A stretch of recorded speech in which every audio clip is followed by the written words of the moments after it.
So if you've ever wanted to become the kind of bass player that artists absolutely love to call for gigs and sessions and tours, but you're not quite sure how to get there yet, then this course is for you.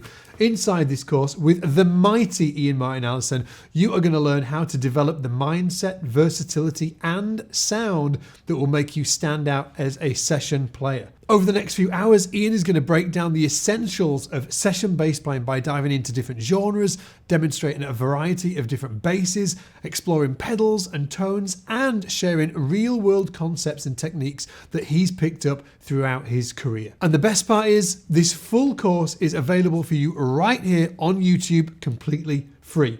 Now, being a session bassist isn't just about playing the right notes. It's about understanding how to serve the song, adapt to different styles, and bring the right energy to every single gig. And if you dig in and apply what Ian shares in this course, you're not only going to become a more in-demand player, you'll also find your own creative voice throughout the process. Now, before you get into the course, we've actually put together the full tab and notation so you can follow along this entire course. The link is down there, just down there in the description. Once you've got that, then you'll have everything you need to enjoy this course. So if you are ready to level up your session bass game, let's get into it. Grab your bass and let's go.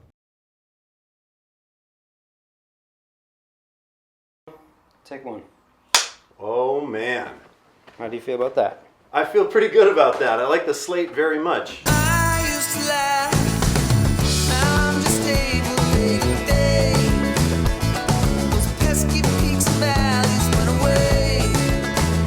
Now I'm just happy. I used to frown, now I feel something close to good. And I would smile if I could. Now I'm just happy. Happy like a karaoke band. Happy like a doctor with a cough. Happy like a river on dry land. At least I'm happy. Happy like a chicken with its head cut off.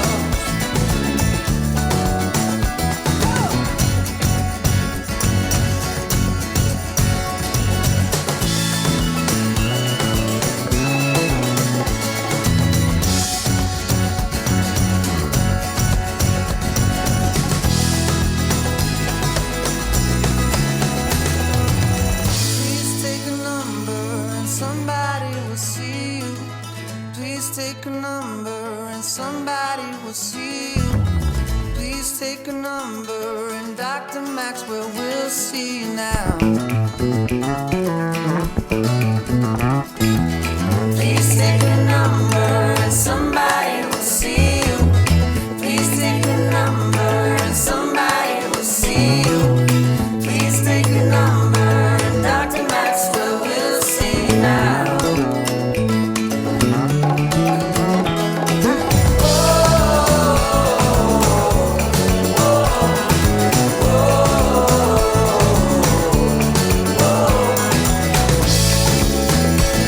I'm happy like a chicken with his head cut off. I'm happy like a chicken with his head cut off. Happy like a chicken with his head cut off.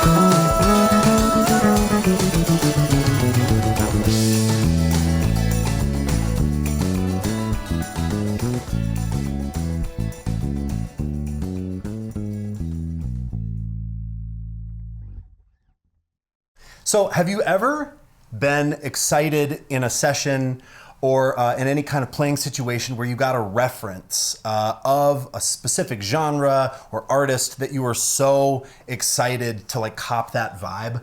That happened to me in the studio. I play with Hutchinson and the Believers. I've been with him for a number of years and got to do a record with him in Minneapolis, which is hometown for me. And we went in and did this just fantastic record, even if I do say so myself, of Eric's tunes. And he had specific sort of references. He'd done these great demos and he had these great references for each tune. And This first song that I'm going to talk about is a song called Happy Like a Chicken with Its Head Cut Off. And the reference was like 80s world music, Paul Simon, Graceland. And I about died because I spent a good number of years, I feel like, as a teenager working through those Graceland bass lines. I love Bakiti Kumalo so much.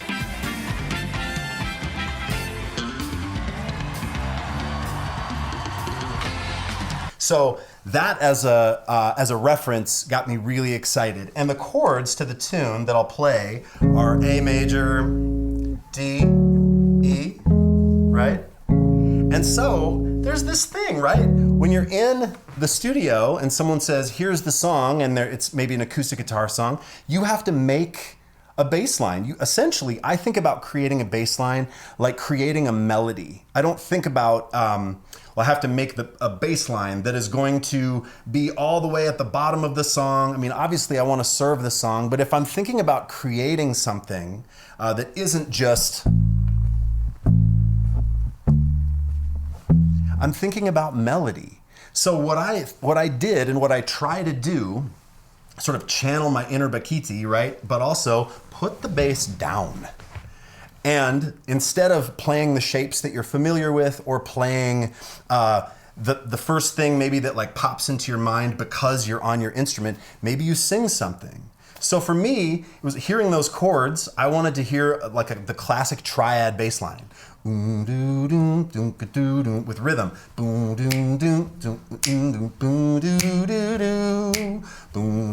So that was kind of the start of it. And then it's like, okay, let's find that. You know what I mean? You hunt, instead of like using, well, I know what my A major triad shape looks like.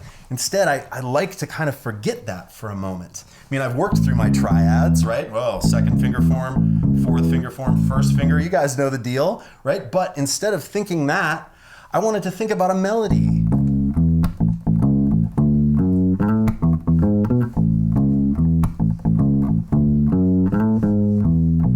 So that became the bass line for the whole tune. And then there's this moment in one of the verses where there's this nice space after a vocal that I got to play.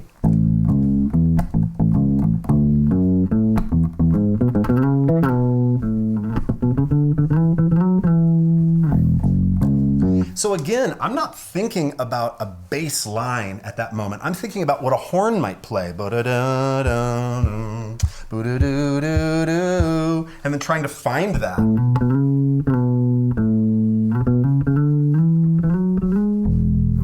Right? So that was the whole, the way this thing came about. And then also there's another moment. So we tracked the song and then we came back the next day and there's this sort of bridge spot where it empties out.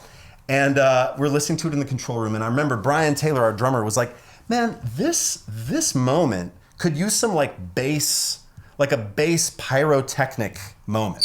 Like where you could play something, like you could actually dig in and do something that's very noticeable. And you know, as a session musician, as a side musician, you try maybe not to do those things. You're like, oh, no one's gonna notice me. I'm gonna like Pino, I'm gonna pocket the perfect note. But this was a moment where he was like, no, man, step out. So again, there's this big space, and what do? And so the line is, and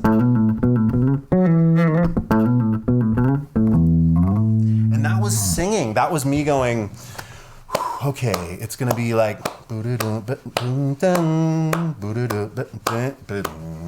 and then kind of like trying to find that on the bass. That's how that all came to be. And the last thing I'll say regarding notes is at the very end of the tune, there's a fade, like we knew we were gonna fade it. And every musician's dream, at least mine, is to do something cool in a fade. So I was thinking like, oh man, this is a great opportunity, like as it's fading, you know, and if someone's listening and they want to turn it up to hear that thing at the end, there's a bass fill that was so much fun to put in the fade. So be listening for that. Let me tell you about the bass really quick. I chose my 1968 jazz bass, and typically with a jazz bass, I like to run mostly the neck pickup, or neck pickup with a little bit of the bridge rolled out. So this sound.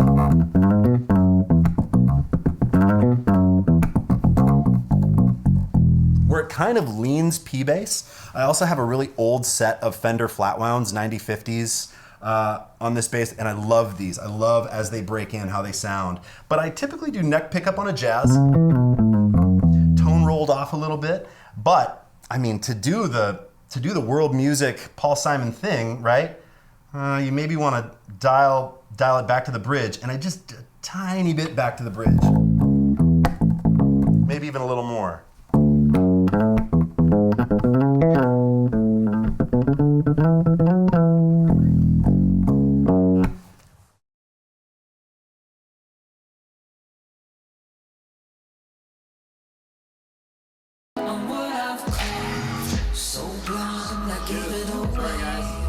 It's the wrong note.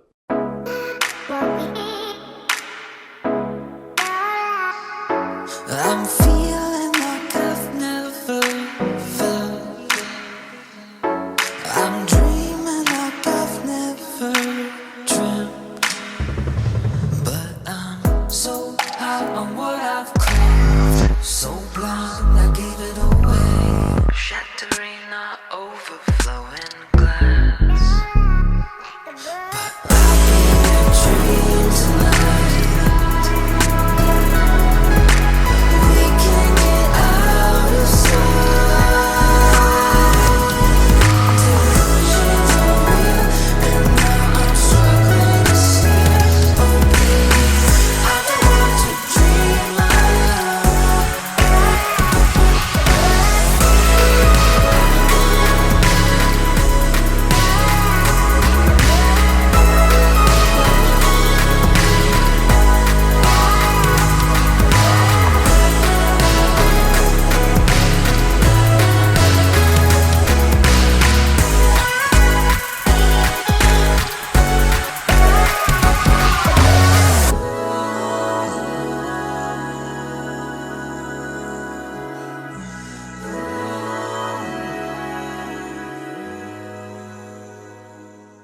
So whenever Vertskotzi sends me music, I get so excited. Joey Vertskotzi is an artist, producer in LA, and whenever he hits me up and says, hey man, I have something for you to play on, I get like butterflies. I get so excited.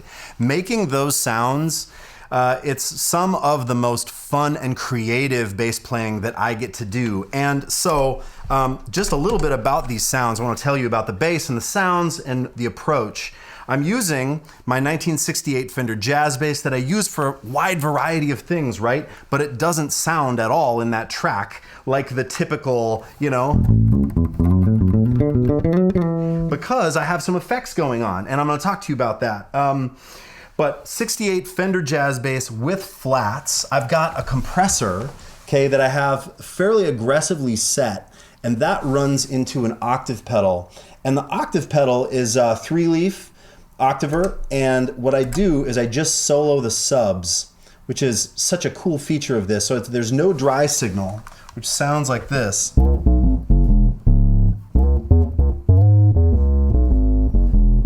So it's sort of giving you that like Moog key bass thing. And then there's a tone control that I have set pretty high so that you get some of that like almost fuzzy square wave thing happening. So then after that, I will go into a fuzz. And so I was using the fuzz, and that's on a Line 6 HX Effects. The Clawthorn, it's modeled after, I believe, a Wounded Paw battering ram, where there is a drive and a fuzz that you can combine. And so that's stacked on top of the octave. And that by itself sounds kind of extreme and sort of insane. Almost sort of metal. But in the track, a big square wave fuzzy thing just tends to sit. And then the high stuff you play pops out.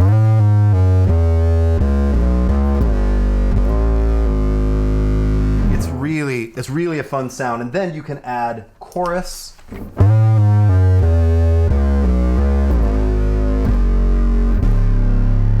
You just get this sort of monster sound. And I think partly why I love working with Vertskotzi is he leans sort of into this like dark electronic pop territory that I love. I don't know if it's because of like the 80s dystopian movies that I like to watch or what it is, but there's this sort of like angst in this pop music that I really resonate with. Also, in the very beginning, I had this sound.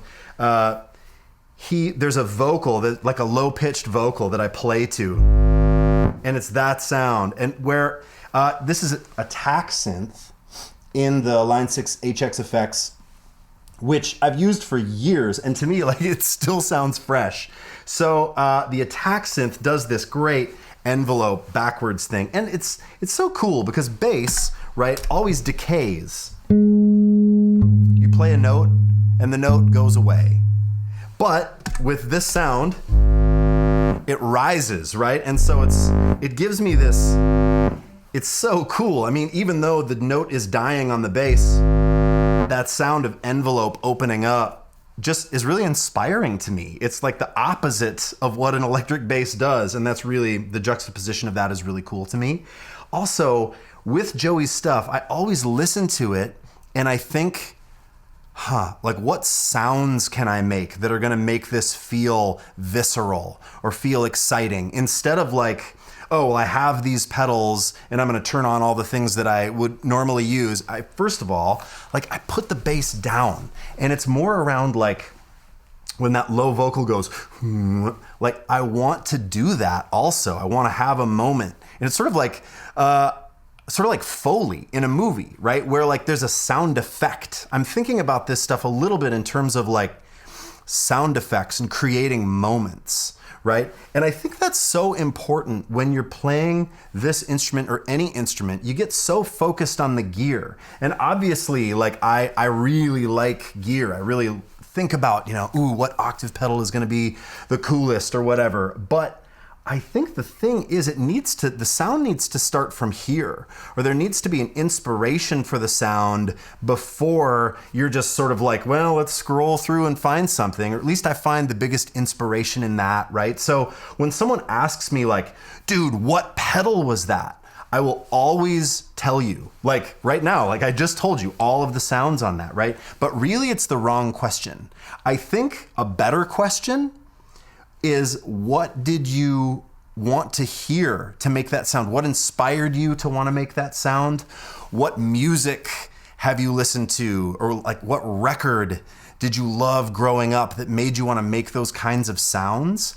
And I think as you endeavor to play creatively on people's records and sort of moving towards developing your own sound while still serving a song, bringing those things with you, those things that really inspire you, sonically and aesthetically, that's what makes you you. So not being ashamed that you like Star Wars or that you grew up loving Blade Runner, right? But actually taking those things and claiming them and finding all the positive attributes about, I just mentioned films. I mean, we could talk about music too. Like I came up as a metal kid, really into hair metal, prog rock, and not stuffing those things away, but really bringing them up and saying, this is who I am, and embracing that and letting those things contribute to what you're working on and the sounds that you choose for a particular artist. And in terms of articulation, I mean, similarly, when I'm thinking about, I have the sound here, and then I'm gonna try to find it in pedals, I think about that with articulation too. So there's that moment at the end of the chorus that's going,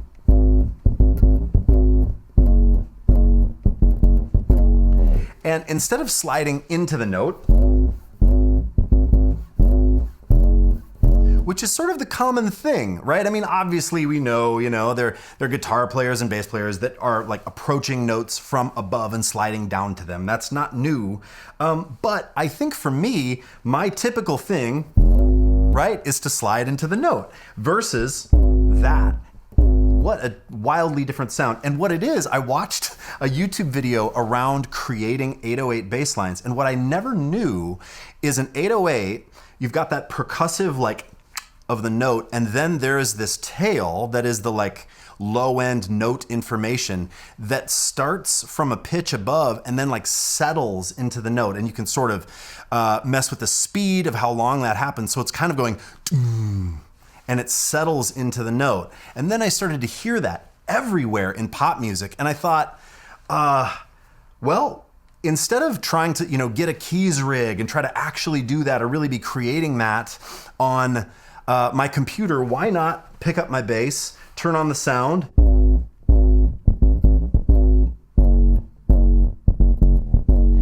fuzz,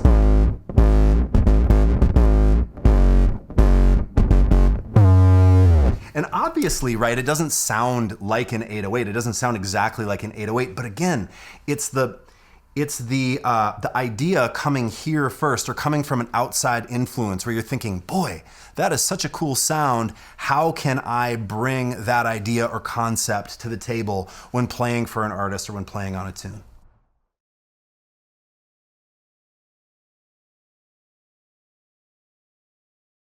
Our favorite take.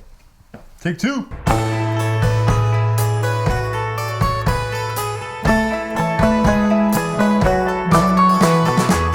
She spends her whole life working.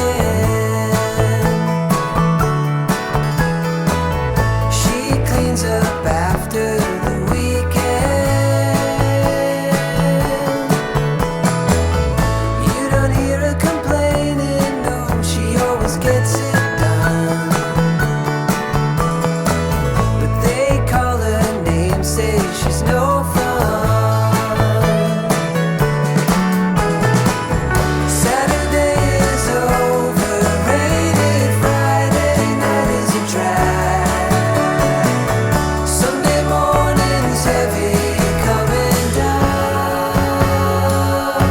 Don't be sad, Monday you're not so bad. Wednesday's fine, Thursday's good, but who needs that? There's nothing rough about you, Monday you're a jag. Saturday is overrated, Friday night is a drag. Sunday morning's heavy coming down. They say you are complicated, they don't know where it's at. Monday they're just mad. Monday don't be sad. Monday you're not so bad.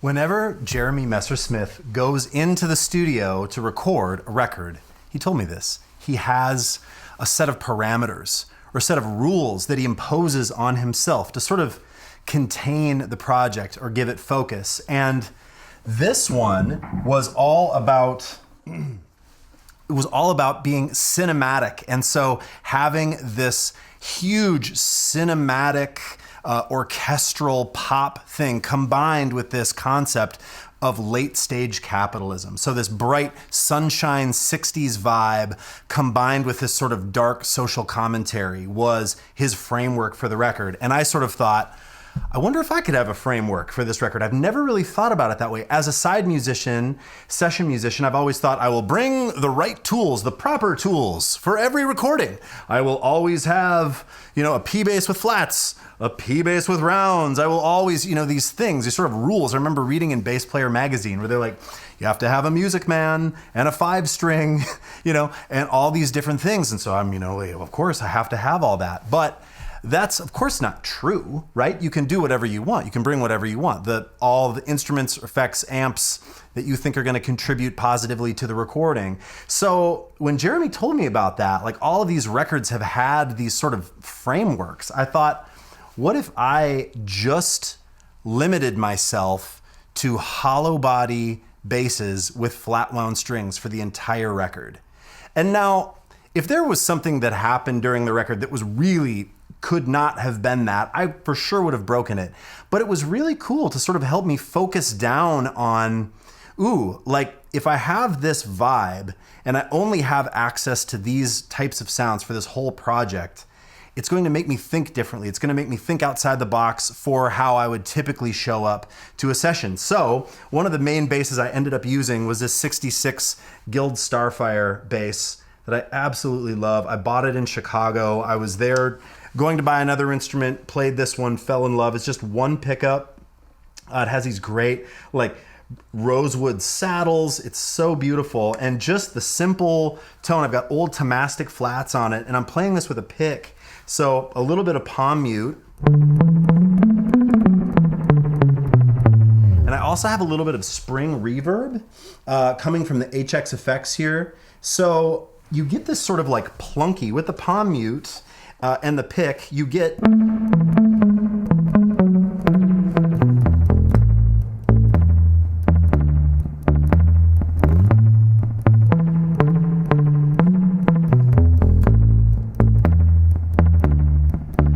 there's something about that, the shortness of a note, where if you play this, it's gone. And so you have to re-articulate. And I remember hearing Paul McCartney talk about that, where he talked about playing a Hofner with the Beatles and said, there was no sustain, so you just had to keep playing. And I love that. It's sort of like, a lot of players view like no sustain as being this detriment. Like, oh boy, a note goes away. Like, oh, can't use that instrument. We're gonna have to get, something with graphite, right? Something that's made out of brambleberry and has golden hardware, right? That is gonna sustain forever. But what if you just embrace the fact that it doesn't sustain, and then what happens is it just gives you this different thing where you actually have to play more notes. And we can debate all day long about like, well, isn't less more? Well, sure, but it always just depends on the genre, right? And the artist and the song that you're working with. And it's funny, when I very first started playing in the studio, there was a producer that was very good to me. He was hard on me, but he was very good to me. And he brought up this reference. We were playing sort of a rock pop record, and he said, hey, for this tune, can we do like a Beatles thing? And I grew up listening to hair metal and pop radio. And even though my parents were Beatles fans, I wasn't exposed to a lot of the Beatles catalog. But you're supposed to be as a musician, right? So I did what any 24-year-old would do, and I just lied. I said, of course, I know, yeah, the Beatles, sure. And he said, okay, great, let's do like that kind of that Paul McCartney like bounce melodic thing in the bridge. And I went, yeah, great. And then I just played and took a stab at what that might have meant. I mean, and immediately he was like, hey, you don't know any of this music, do you? And he like came clean, like, I don't. And he said, how about Motown, James Jamerson? I said, if I'm being honest, not really. And he's like, Carol Kay and Beach Boys. Oh. And I just remember like the Beach Boys playing at the Dairy Queen, like over the, eating a Blizzard, thinking like, what is this? But never really taking it seriously. And he said, here's the deal. You're fired and it's the best thing for you. Go home and listen to, I want you to get the Beatles #1s, and I want you to get the Motown box set, Hitsville, and I want you to get Beach Boys, Best of, Pet Sounds. Learn those bass lines, learn to fall in love with that genre and that style, and that will open you up to everything. And I have to say, for playing in Jeremy's band, his whole thing comes from that 60s, like especially this particular record with the thing that I was referencing, Monday or Not So Bad, it comes from the 60s, right? And so if I had no idea how to love those sounds, I would be the wrong person for his band. And I love being the bass player in his band. So just a couple of things about that tune. In the verse, when the vocal is happening, down in bass territory, and then when the vocal stops and it goes to harpsichord, I pop up.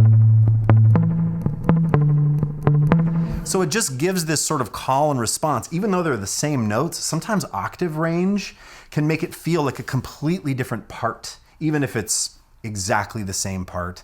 There's some really fun moments too. Jeremy plays with this great string quartet, and there's a moment where we just play down into the bridge in A major scale. And it's so fun. It's such a musical just rundown of a major scale. I remember like thinking, ooh, I need to learn that line, and then plucking it out and going, oh, that's an A major scale. How great is that? There's a couple of other really fun lines where we're playing, like with the low strings in the last chorus are playing. And there's something about playing with this sound where when you double other instruments, it doesn't feel ridiculous or sort of like, look what I can do. It sort of almost feels like you're in the string section, maybe plucking an upright. It's like pizzicato upright, maybe. That's at least what I'm sort of thinking. That plunky sound, I think, makes it work. So another great example of like having this idea from references or in your mind of how you want to sound, maybe putting some restraints, like I only want to use a hollow body on this and see what that does. And not being dogmatic about it, but just seeing if the restriction will inspire a part and will inspire creativity. And for me in this tune, it for sure did.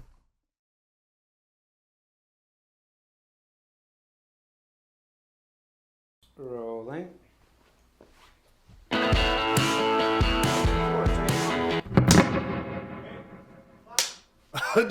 Do I jack up your snap? Yeah.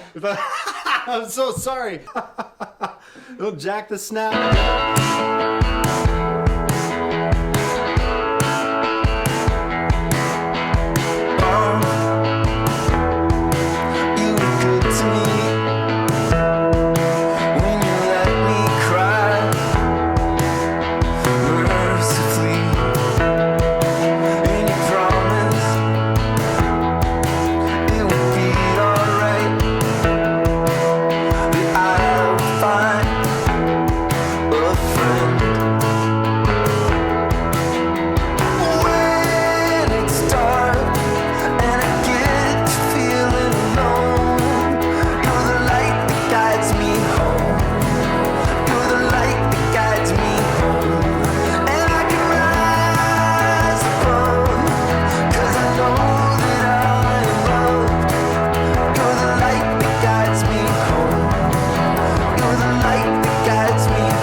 Sometimes when you get a song as a demo,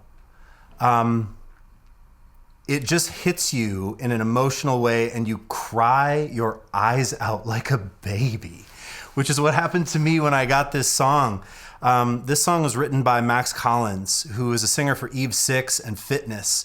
This is a record that I did with Max and a couple of my other great friends, Justin Charbonneau, who played guitar and produced it, and Grady Kennevan, who played drums. It's a band called the Nicollettes. And Max brought in these incredibly personal, poignant songs about his family.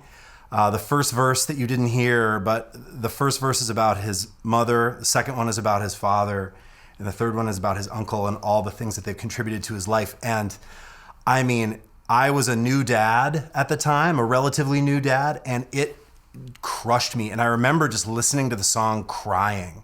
And then after I got done with a good cry, I asked, how can I not screw this up? So it wasn't so much about like, what can I bring? Like what rad technique or pedal or bass can I bring to this song and have it be awesome? But it was more like, I was a little bit more on defense. Like this song was so good to me that I felt like, what can I do to just not get in the way? And that's another perfectly valid thought. If you feel like the song and the vocal stands on its own, I feel like Max could sing that alone in a room with no instruments, and I would still feel that same feeling I felt. So then it's like, oh, how do we support this song, not get in the way, but add something that doesn't take away, right? So for me, I decided to use bass 6. And even though this looks like just a giant jaguar, it sort of is actually just a giant jag. But it's tuned E to E, like a guitar, but just an octave lower. So you can still play, a G chord. And it's just an octave lower. So these were made in the 60s, and initially they were used in studios where like someone playing a bass 6 would double an upright, and they called it tic-tac bass, where there was this thing happening.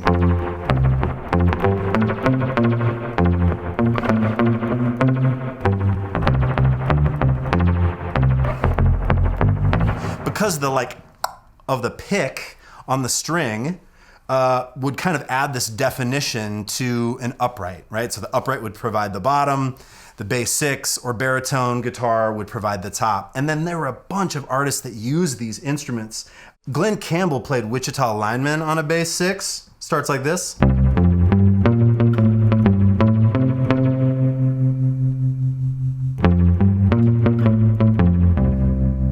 And it's just such a cool voice for a melodic instrument to have this low thing, but it doesn't have all that like big extended sub in the bottom. And it is just a beautiful instrument. And I don't feel like I know how to play it very well. And that goes, I'm not a guitar player. And so sometimes like I'm on this thing and it feels like maybe I'm playing a 5-string bass and I forget that this isn't a B, that it's an E. There's so many strings that I think, ooh, is it a 6-string bass? No, it's not. It's just a guitar an octave down, E to E. So I can sometimes get confused, but I feel like in a way it's an advantage, right? It's that thing again, right? About having constraints that actually enable you to write a part because you don't have everything at your facility. So in playing this song, I knew that I wanted this sort of like simple thing, but I wanted it to have a sound. And so I chose bass 6 because I wanted to have these notes that have this weight.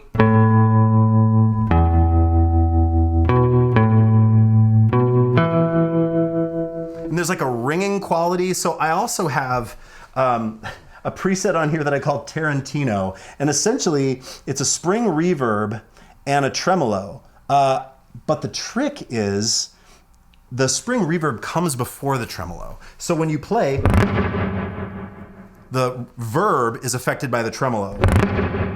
And it just gives you that like cowboy. It's such a fun sound. So I knew that I wanted to do that on this song. But then the fact that I have very like limited facility on guitar meant that I was going to approach this with a little bit of reverence and not gonna, try to play some lick, right? Or try to play something that I feel uncomfortable with. I was just gonna play very simple notes.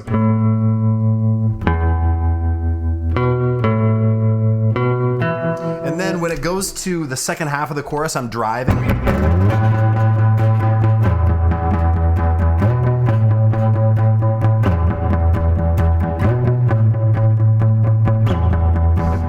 With a drive sound, something like that, the intention around when you're sliding to notes, how you're approaching your picking, all that stuff matters so much. So how you get up to the A.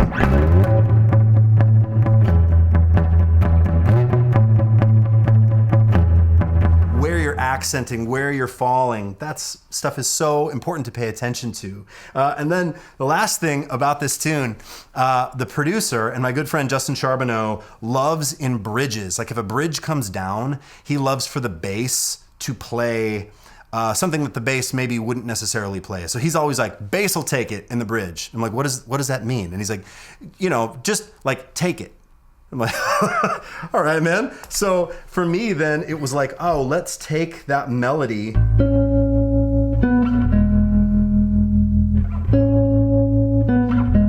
which is essentially what the guitar is doing in the verses.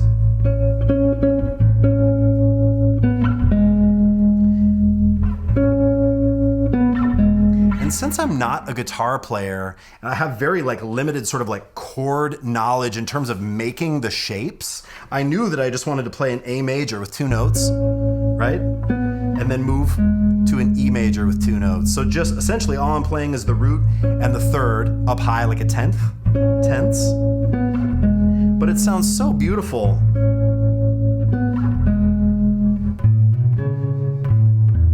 It's such a cool instrument to play this on. So that is a great example for me of when I feel emotionally connected to a song or an artist or an artist's story. I really, really try to think intentionally about what can I do that will not take away from this sense of emotion, that I'm not taking moments for myself, right? And playing big fills or something.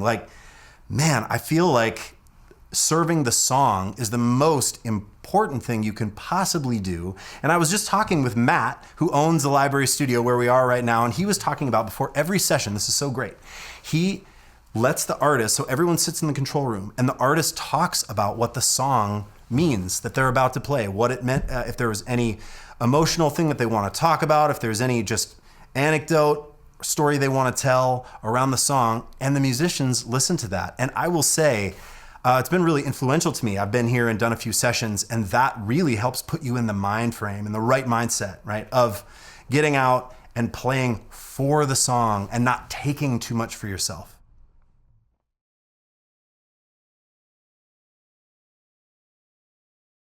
You'll be on. Cool. Follow my heartbeat. My first teacher actually showed me that to only play with a pick. And he was like, you can only play with a pick because finger players are blurry. Follow my heartbeat.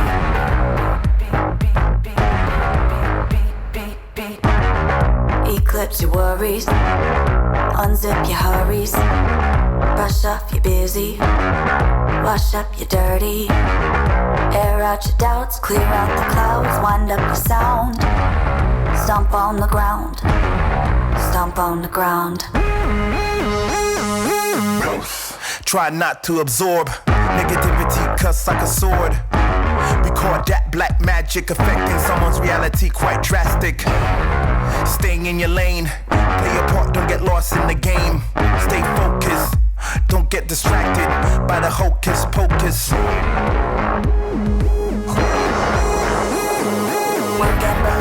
Work and believe, prove it to yourself and show them what you see. Learning as you go, achieving as you proceed. Try, fail, succeed. Work and believe, prove it to yourself and show them what you see. Learning as you go, achieving as you proceed. Try, fail, succeed.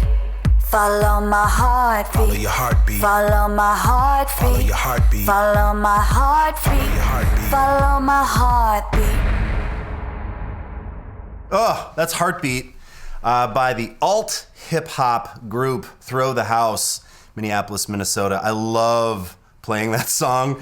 I haven't got a chance to do it live yet, but I'm hoping to. I will say, that session, Joshua Holmgren, who works with the band, was a producer, had the idea for this bass line, but it didn't have that sound, right? So I'll talk to you about the sound, I'll talk to you about the technique, but first of all, just the bass line was written. So it was, and all that's happening is we're coming down an A flat minor pentatonic scale, right? Root, flat 7, 5, 4, flat 3, root. And so what was going on in the demo, or the idea, was that, right? And that's fine. And I remember thinking, sure, I mean, obviously you can play that. Maybe get a real nice sort of If you're not using a pick, maybe some flat wounds, you roll the tone off and get like a nice, like warm thing. But it felt aggressive. Like the song had this like urgency and kind of drive to it. And I just wondered about the juxtaposition of doing like pick and kind of like really aggressively digging in with a pick, punk rock style, in front of the pickup with some drive. So today I'm using this pedal, a Zvex bass distortion, which I feel like it's such a sleeper. I don't know too many people that use them, but they sound so great. So I just have this in front of the pedal board. It's then being compressed, which I think is the right way to go in this case. A lot of times I do drives after compressors, but in this case I'm going in front. And then, in terms of technique, let's talk about the pick for a minute. There's such a stigma, right? And I'm sure, like, so many of you that are watching this are probably hip to playing with a pick. But if you're kind of going, I'm not sure, here's the deal. The pick is just a way to make a sound, right? And in the beginning, when you're playing the bass, like you're learning with your fingers probably, although my first teacher taught me how to play with a pick first, which is so odd. I think he was a guitar player. But typically, right, you learn how to play with your fingers first, alternating, right? And then you sort of wonder if this is just for guitar players. Well, here's the deal. Something to get your mind around, especially if you're going to be doing sessions, being a side musician, is that all these things we do to strike the string, to make a sound, they're just that. They're just sounds, right? They're just tools. It's only a way to get a desired result. So in this case, even if I dug in with my fingers, it's not the same. And I'm not as clean. It doesn't sound as good to me, right? And then also, there's two ways to play with a pick, I think. So check it out. You've got the sort of like palm muted back by the bridge thing, in which case I'm holding the pick in my, right between my index finger and my thumb, which I don't think is super conventional. I feel like most guitar players are this angle, where they're holding the pick, where their finger is curled and they're sort of holding it against their knuckle on their index finger. But when I'm back here, I'm playing this way.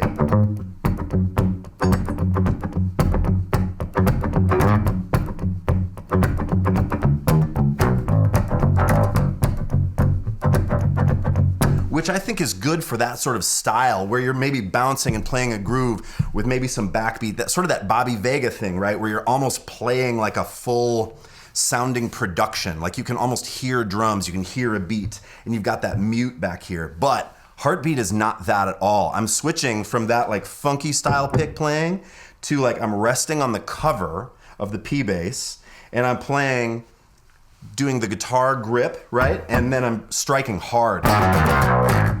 And it's such a sound.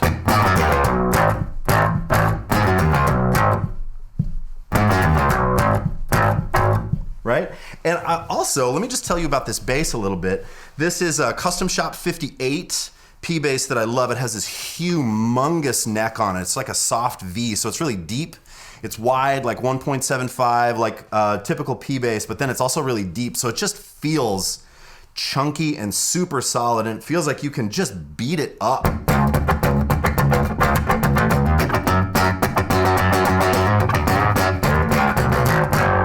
And it's just, I mean, it's such a fun sound to use. And so in this song, using that pick technique, I remember when I said I remember saying to Josh, like, hey, I'm gonna try something, and it might not be the thing, but it might be the thing. And so it was like a risk with the sound, like, I'm gonna go for it and see what you think. And I remember playing, and I remember there was some hesitation because it sounded so different from what maybe it would have sounded like, right, if you're just playing with a more conventional technique. And then after a while, the tide turned. Like people were like, I don't know. Like it's out there, like it's way different, but it's kind of rad. And I saw it sort of shift, and then it became sort of the thing that the song was based around, like the sub hook, right, or ostinato that the whole tune is based around. And so if we come down that scale,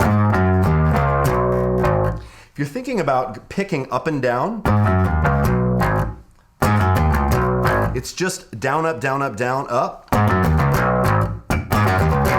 Actually, no, I'm thinking about it in 16th note subdivisions. So that last hit I'm playing, but I'm not doing the ghost note.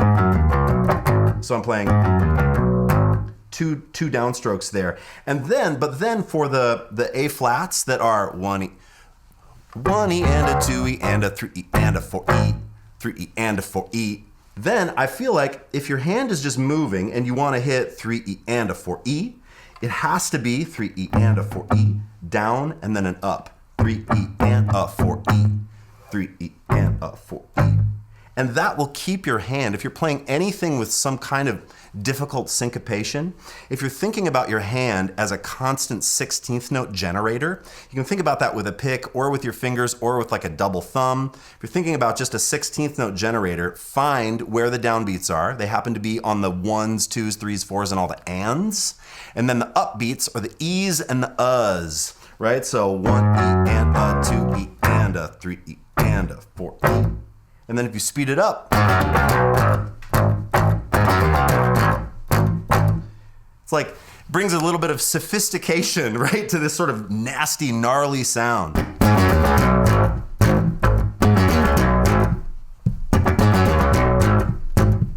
I mean, and then in terms of genre, right, we're talking about hip hop, and when I play hip hop, I really like to get into the mindset of repetition being the value, right? A lot of these things are chopped up. I didn't play that arrangement just as it was how I played it for you here, right? I played that over some drum beats, over some loops. They took some of the best things and then the song was arranged later, right? So when thinking about playing hip hop in a live context or even in the studio, restraint and repetition are the two values that I think about the most. Like, find the thing, find like that ostinato that you want to loop, right? If you've ever recorded something, into Pro Tools or Logic or whatever, and then you like accidentally highlight something and it loops and you found you've made this kind of cool loop, like, whoa, listen to that. That happens to me where I go, oh man, I never would have thought to do that. That's sort of what I'm looking for. I'm looking for this cool loop that maybe wouldn't, that sound and vibe, maybe you wouldn't associate with hip hop, but oh my goodness, we found this little cool section and it's looping. That's what I'm thinking about, right? And then I don't want to play something like, if I'm playing this thing, I don't want to play. Even though that might feel good, like it feels good to play that, right? Playing a fill.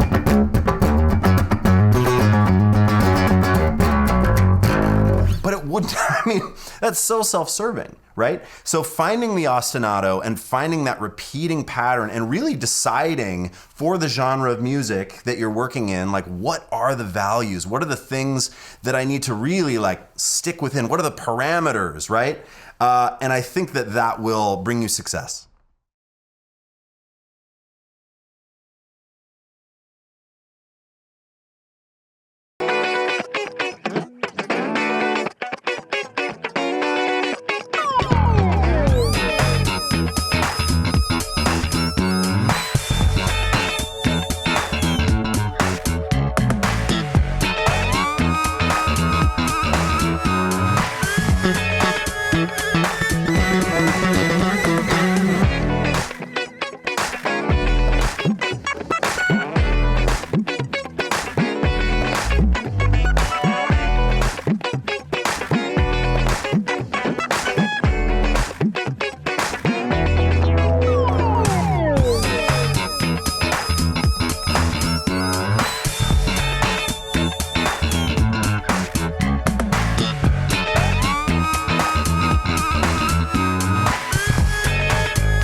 Oh my goodness.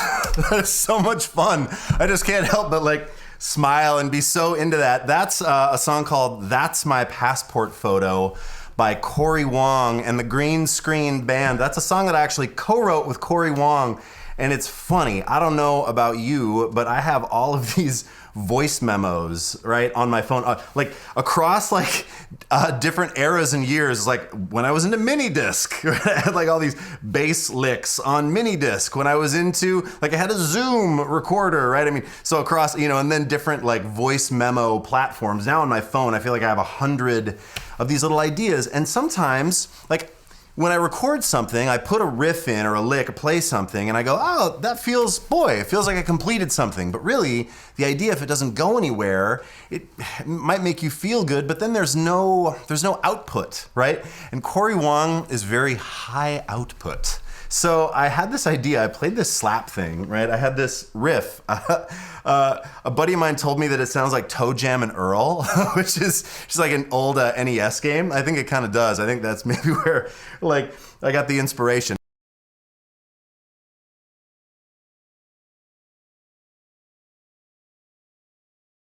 But it's like...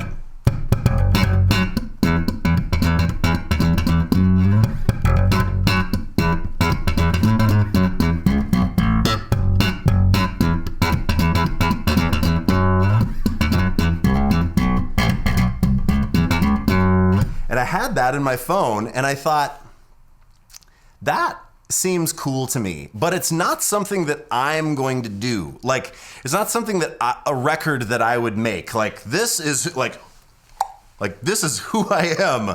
I'm making like a slap bass record. For some reason, that just felt like, nope, I don't think I'm going to do that. But I know somebody in town that might want to use it or might want to collaborate, right? So I hit up Cory and he was like, great, let's get together. And we had a super fun day. That dude works so hard and he's so fast. And one of the highlights was just seeing him like come up with that intro part, that like skank part with his like wrist all like loose, and oh, it's just amazing. Matt and I were talking earlier about like how he like turns his wrist into cartilage, right? He talks about that on a, you know, where he's just like playing the funkiest stuff and it looks just insane and like floppy. I wish that I could do that. I can't do that. But what I am doing on this song is slapping the bass, obviously. I've got a 1978 Fender jazz bass in Antigua, which is a very polarizing color, right? Some people call it mold burst. Some people call it avocado burst. Some people call it like puke burst. I love it. And if I feel I have this thing of like, if you don't love this color, like then I don't trust you. That's sort of how I feel. It reminds me of like my grandma's old refrigerator or like cabinets in her home. You know, it's got that like 70s, I just love it so much. Creamy avocado vibe. And anyway, these basses, this era of Fender jazz basses sometimes looked down upon because they're like on paper, they're not the best instruments, right? They're really heavy. I think this one weighs like 12 pounds. But as a result, it balances really nicely. Like it's not too, as I'm saying that, it's like headstock diving. But you can kind of get it in a way where it doesn't feel too neck heavy. And I really love that about this bass. Like it feels like I'm not always supporting the neck of it, which some jazz basses I really feel like I am.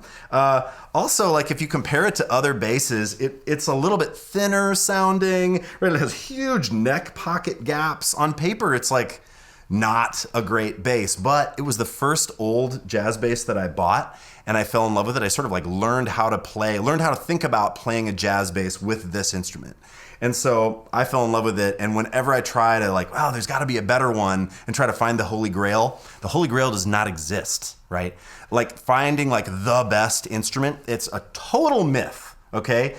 What it is about is finding the instrument that works for you and you develop a sound on. And then people are drawn to that. Then people start thinking that that thing is the Holy Grail, right? So don't worry about finding the Holy Grail like I was worried about. Just find an instrument that you love and bond with and find your sound with it, right? So, all right, let's talk about slapping for a minute. It's not something that I do very much, but I really do love the sound. I would be lying to you if I said like, oh, yeah, slapping's not cool. Like, obviously, it's not cool if you're trying to slap on the wrong song. If you're slapping on My Girl, I don't know, right? But like in the appropriate genre for the appropriate tune, it's the perfect thing. So what I do, I really like the sound of double thumbing. Like when I heard Victor Wooten do the double thumb thing, I think on like one of his VHS videos that I had, I was boggled because it sounded so funky. It sounded like playing with a pick. And I really love that like funky pick sound where it's like all 16th note.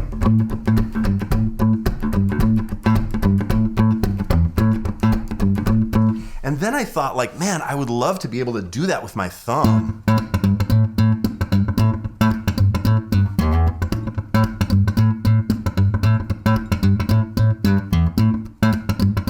Because that doesn't sound too ridiculous, right? Now, if you're playing like, that doesn't groove as hard either. In fact, like the pops kind of stopped me there. You probably saw that in my body. Like that doesn't feel very good to me. So popping, like I was never able to do the thing where I'm like putting in a huge series of like, you know, double and triple pops and make it all feel really good. Like really for me, it's about thumb. I really like the sound of the thumb. And I mean, I love Larry Graham. Like when I hear Larry Graham play, and I'm not sure if Larry does double thumb, but he has just this solid foundation where I could hear that dude play one note. I mean, dance to the music, you know? Like that thing. I don't know if I'm playing that right, but just the spirit of that bounce.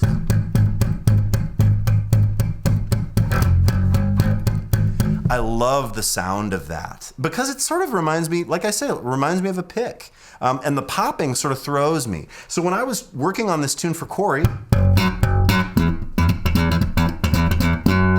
like there's a couple of pops at the top of that, right? It's sort of the accents. But then it goes all thumb in that section. And that's the thing that I love, sitting on one note.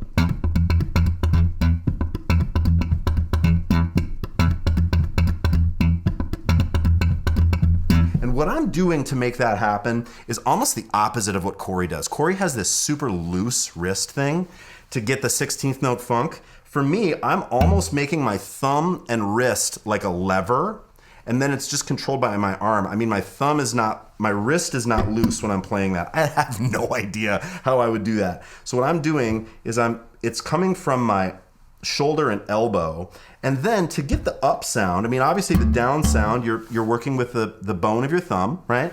You're striking down on the string.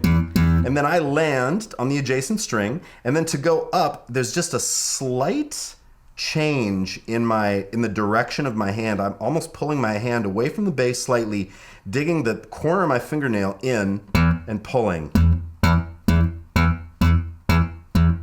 And then obviously you can do all of your scales, any of the things that you're working on, any bass line scales, you just work on with your double thumb. So if you're playing, play with your thumb with a pick. And I really like that thought of that you should be able to play any line that you play, or you should work on any line with your fingers, with your thumb, and with a pick. And I think that will really help you develop that sense of groove. Just take one note. All you need is one, right? And if you get your thumb going in a 16th, let's slow it down. If you get your thumb going in a 16th note motion, just try to get a soft sound on one string and then start to add notes.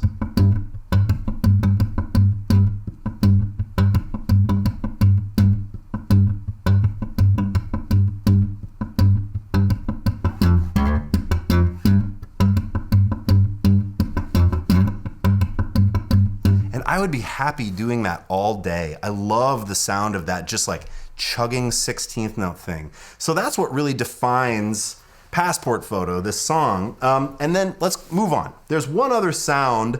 I'm using the old Attack synth. That's on the Line 6 Helix. Boy, Line 6 put out this purple pedal, early 2000s, I think, called the FM4. Had a bunch of sounds in it that I fell in love with. I still use them all the time. So this is like an Ian Allison secret. Attack synth is so great.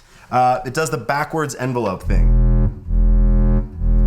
So there's a couple of moments when it breaks down to the B section. I'm just playing an E. And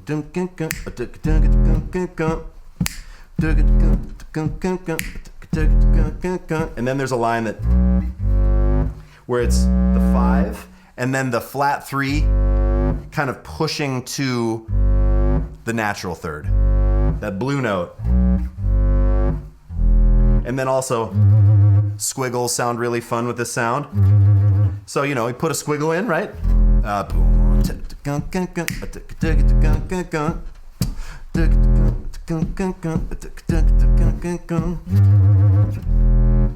It's just so much fun. It's a good time. So when I brought that to Cory, we hung out all day and worked on it. And then I was just so thrilled. He was like, hey man, I'd love to put this on my record. And he did it, and it felt really fun to go from voice memo mode, where it's like the voice memos that will never see the light of day, to having a friend of mine and an artist who I truly respect put it on the record. So I'm really proud of this one, and it is like slap bass all the way. So get that double thumb going, check it out, see if it works for you.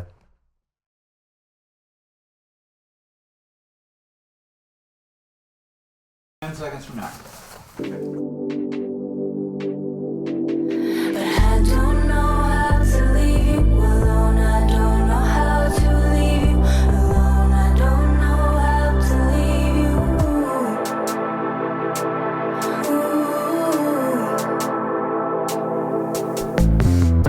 And never did I think I'd be staring down my own face. I thought I would come around. I knew better. Still, it's better to feel nothing at all sometimes.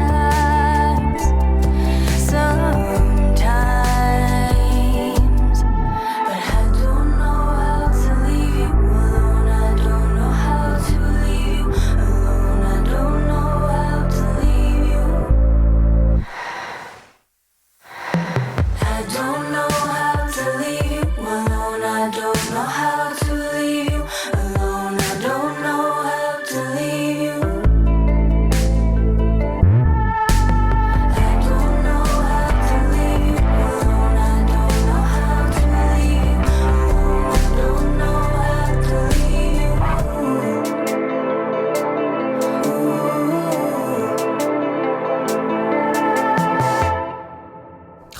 Don't you love her voice? I absolutely love her voice. That's Laudon, and that song's called Leave You Alone. And man, I've worked with Cara for years, and when she asked me to record on this record, I was so excited because I just knew it was going to be cool. Have you ever felt that? Let me say something. If there is ever a guidepost in your session musician or side musician life, let it be the excitement you feel when someone asks you to do something, right? So instead of like, hey, how much does it pay? Maybe that's not the guidepost. Maybe it's more around the feeling you get. I call it cool, which is very, very lowbrow. But you know what I'm saying, right? If someone says, hey, would you do this song with me? Will you record on this record? Will you come do this gig? Whatever it is. And if you get that feeling, that excitement, do it. Follow that feeling. That is so important to follow that feeling, because what happens if you follow that feeling, you get creatively fed, and then money happens other ways. Maybe, so you follow that feeling, you play with this artist, and then someone else that is maybe in that same vein sees you, and what happens is it sort of puts you down this trajectory of the things that give you life in terms of playing. Laudon is for sure that artist for me, one of many that I feel fortunate, and I just feel like she's so cool. Like, she does the sort of Kate Bush Tori Amos thing, and Bjork, like those three, like Tori, Kate, Bjork, that I loved growing up. And when I heard her sing, I went, oh, I wonder if I'll ever get to work with her someday. And anyway, I feel really fortunate that I did. I did a thing on my Instagram actually a while back of her talking about rhythm, because I feel like she has an incredible sense of phrasing. And even when I've played with her, like playing with her without a click, there's just this pulse in her when she's playing keys and singing. I'm always feeling this underneath, or wherever the pulse is, I'm feeling it coming out of her, and she's so much fun to play with. So when I went into the studio to do this tune, I knew that it was going to be really cool. And she had laid down the vocal and the phrasing of her vocal. I asked her, how did you do that? The I don't know how to leave you alone, the chorus, which just repeats. It's this sort of like pleading chorus, but it's subtle and dark. I love the energy of it so much. And she said, oh, it was about kick drums. I'm like, what? Talk to me about that. And she said, oh, I knew that I wanted to go, I don't know how to leave you. I can't do it. I can't do it at all. But she had this idea of where the kick drums would land with her vocal, and that was the basis for the entire tune. And so for me, it was just around like, wow, let's get some changes. So each chorus changes a little bit depending on where it is in the tune. I did an edit for this, but if you listen to the full tune, the bass line and changes change throughout the song. And the kick drums are these really cool markers that sort of anchor her syncopation and her phrasing. And it's such a treat to have a singer who's thinking about that stuff, right? So, and then in addition, trusty 68 jazz bass with flats. I sort of think about this thing a lot as a controller. I love too, the juxtaposition of the old and the new, where you're playing something, from the 60s before anyone was really maybe thinking about playing like 808 bass lines on electric bass, right? And playing old flat wound strings, but then compressing it enough and using some effects to get this sort of like dark sound. So for this tune, I'm squeezing it pretty heavily with the Origin Cali 76. I love this pedal so much. Have a really slow release. As slow as an 1176 will go. They're actually pretty fast, even at their slowest. Then I'm going into the 3-leaf audio octaver with the sub switch on only. So the pedal is engaged and the sub switch is soloed. So you're only getting that just delicious, chewy square wave thing.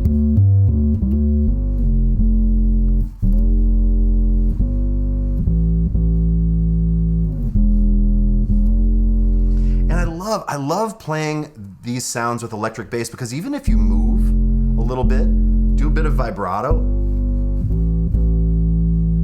it helps the note kind of open up and move around. It's such a fun organic feeling. Even though we're playing a lot of this electronic stuff, I still feel very connected to that sound organically.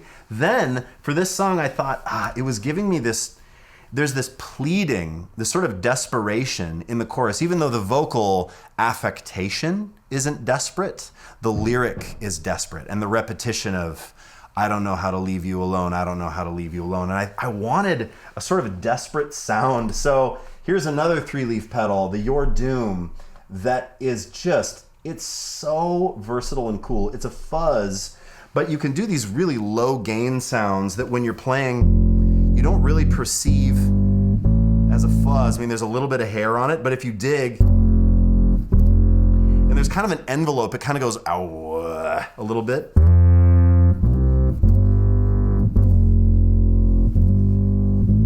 And then your playing makes it pop out.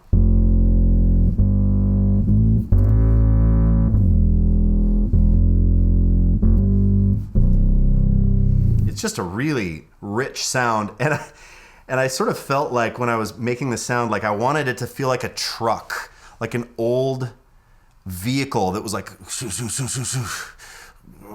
trying to turn over, but it just couldn't quite get there. That's this feeling that I had that I wanted to play instead of just going right like clean octave sound. Oh, that's not it. This. That's fine. but it doesn't give me any like emotional content, right? And that's something that's so cool about sounds. To me anyway, they really give me this sense of like, whew, they really bring to mind life experiences or movies. And I love that about finding sounds and about sound design.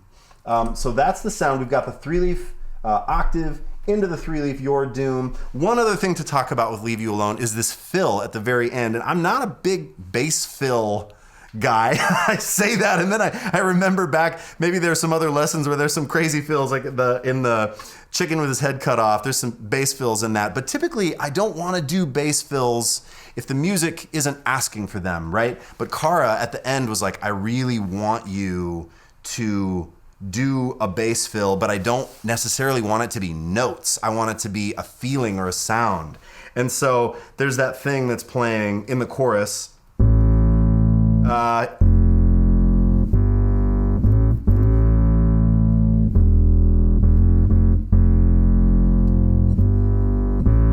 then it plays.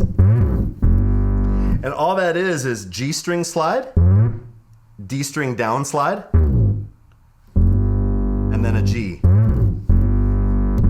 And when we did it, everyone was like, oh, that's the right fill. And I never in a million years would probably play that on anything else.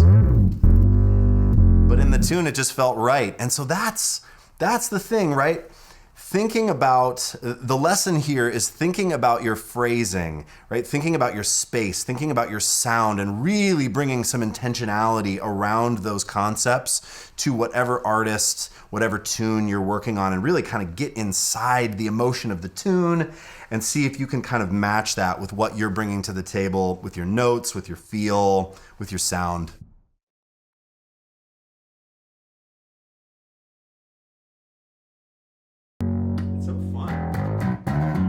This, okay, dude, here's the deal.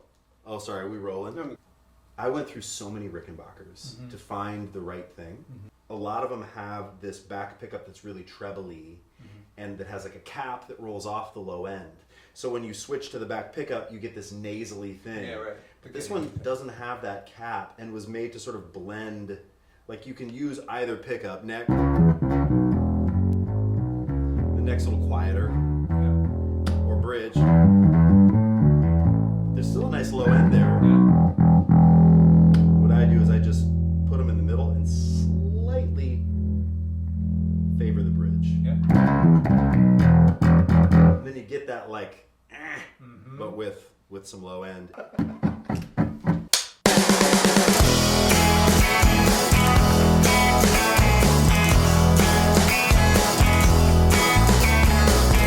Got an innocence that don't seem real. She buys another round. She moves in fast and I begin to feel, but do not make a sound. She is now the boss. We could get lost, but I can't fool around. I don't have to linger. I don't have to stall.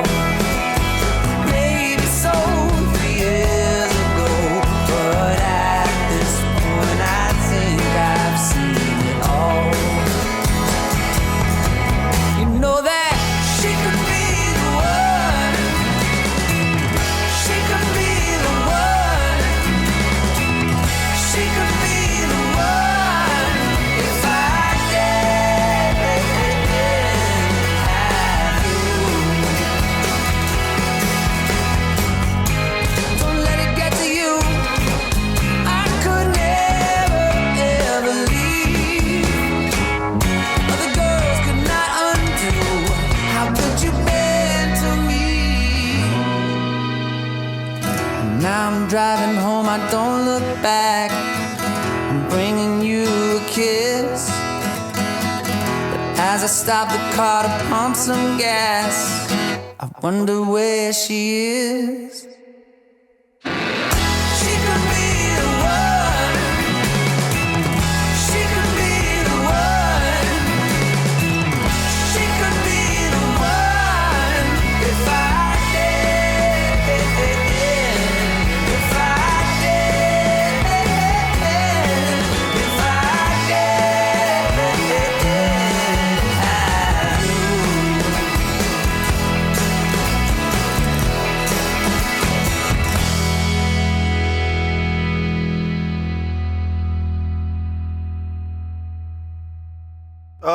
love it.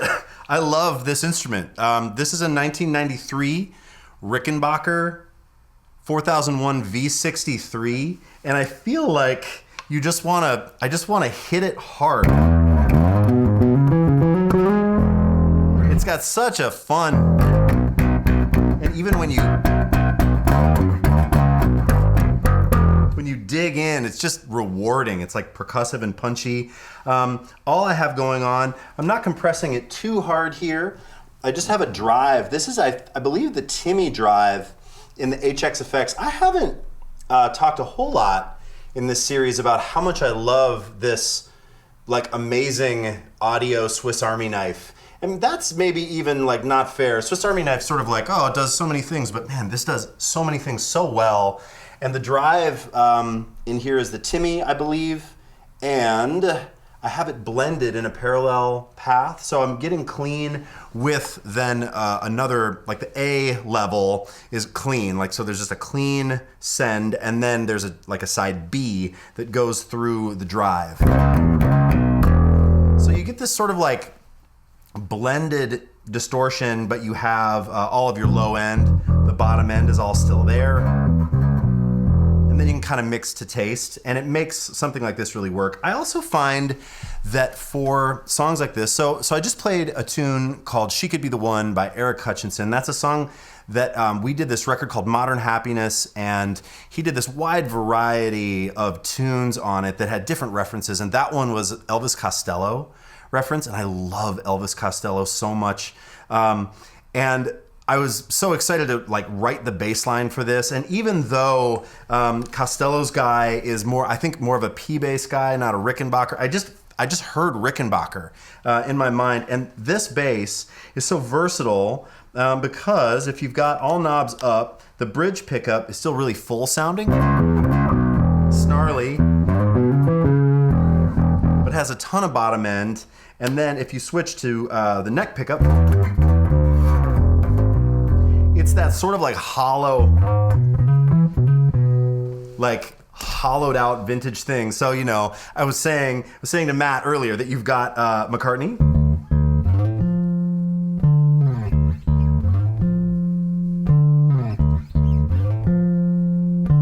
And then you also have like Getty, so that's neck pickup, right, from McCartney. And then you've also got Getty or Chris Squire maybe in the bridge. Like you've got, you know,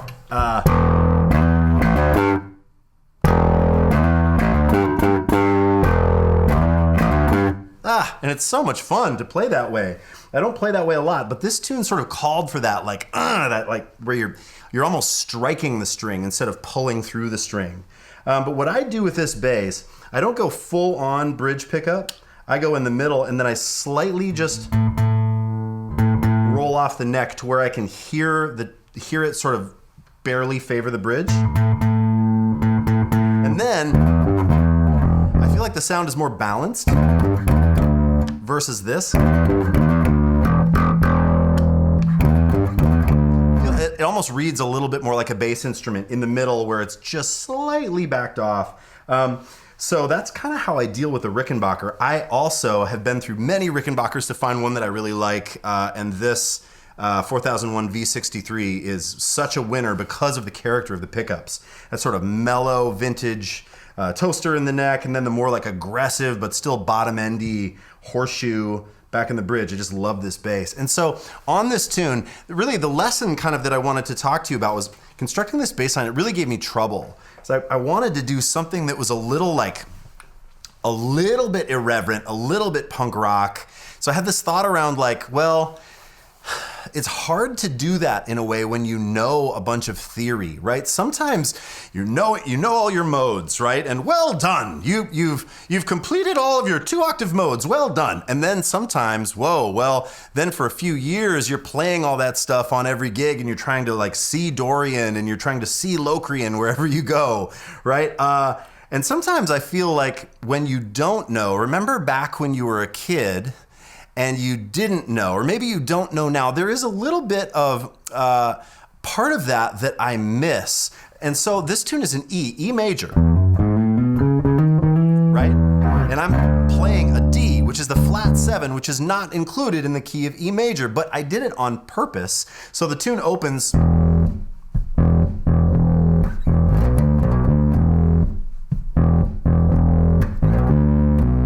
And that D is a strong flavor, right? It's not included in the key, so it kind of pulls your ear. But it reminds me of maybe like early U2, where you've got you know, an E chord playing.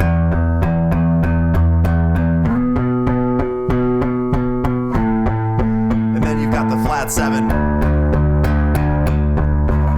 And it kind of like, it makes you kind of make this face a little bit and then brings you back in. So it's just sort of dancing around the edge of what is okay to do. And obviously all these rules are made up, right? We've categorized all these notes into these orders, and they're not, I mean, there are no rules. It's great to know them though, so that you can break them. So what I'm thinking about is I'm really thinking in that moment about E mixolydian, right? So it's E major, 1, 2, 3, 4, 5, 6, flat 7. Because this would sound weird.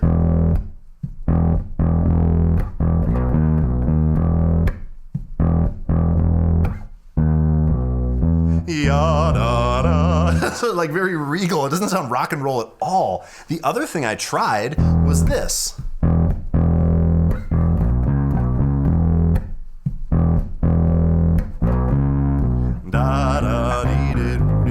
But that put it into a Motown space, right? And that's a 6. And that is in the key of E. That would be perfectly fine bass line to play. But it kind of like put it into sort of like happy space.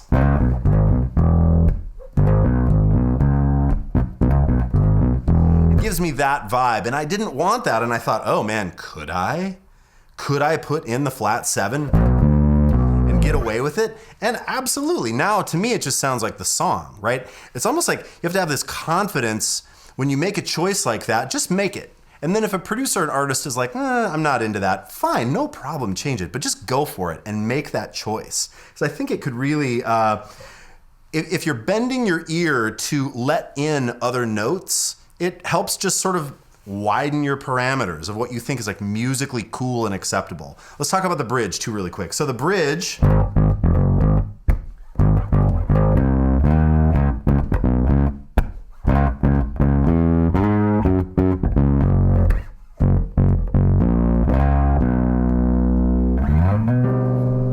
that's what's going on in the bridge, and I'm not playing that G when I slide up, but it's so, let's talk about these chords. First of all, we have this 3 chord, right? Which in the key of E, we're gonna have a G sharp or A flat, and it should be minor, but Eric plays it as a dominant chord. So it's gonna be a major. So I'm playing root, flat 7 root, then walking up the triad, root, 3rd, 5.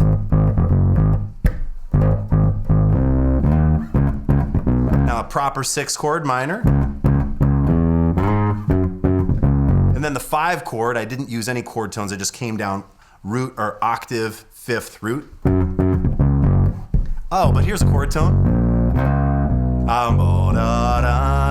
It's nice landing to that 5 chord. Now we're on the 2, and that's also gonna be a dominant chord instead of a minor. It should be a minor, but Eric makes it a major chord. And then the 5 is so nice. It starts out as a dominant 5 and then moves up to an augmented 5. So it starts out here, and then the 5th moves up a half step. So that's such a nice spelling of a chord and adds this tension, right? So you have the 5 chord, which here I'm just playing the root, the 3rd, the 5th, and then to augment, you just take the 5th, move it up a half step. And then what that does is it leads us, it's such a nice motion. Instead of getting that motion with the dominant chord, flat 7, that's another way to resolve from above, from the A to resolve to the 3rd of E. But this motion, then. And so live, when I play this song with Eric, I love at the end playing, let's see.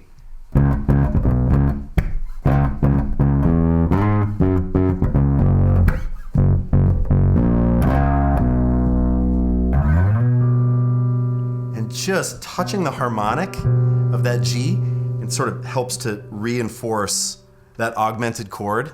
It's so much fun. So that's the story of She Could Be the One. It really stretched me and forced me to dig back into some of those theoretical things that I was really, really excited about as I was learning the bass, like talking about modes, talking about chord tones. And in this course, I've been talking a lot about sounds, right? And a lot about emotion and a lot about finding the right thing. Sometimes you have to dig back into those theoretical things, right? Into your thinking about walking a bass line. That bridge is essentially a walking line. I mean, if it were jazz.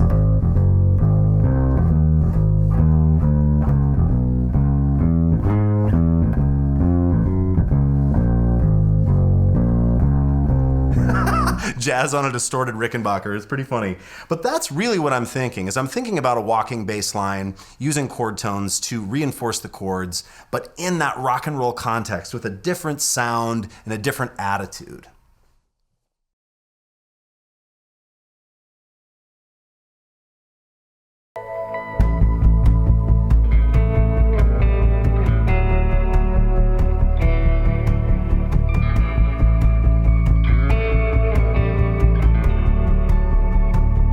Sweet like sugar,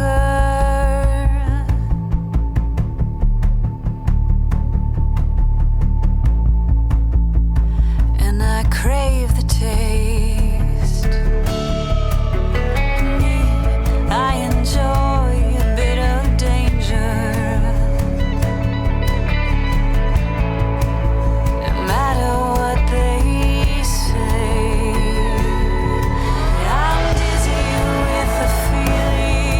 I shiver from the rush, and every touch is an explosion. You're running through my blood, it's keeping me awake as I come undone, as I come undone.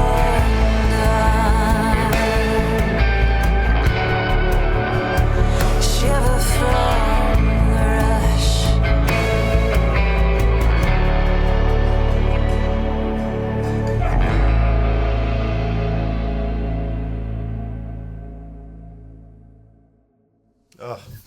I love that song. That's Ann Deming, her song Shiver from the Rush. And when we went in to record that, I played bass on the record, Jasper Nephew played guitar, and Steve Gould played drums. And when we went in, we started working on this, and I have this sound that I do and this trick.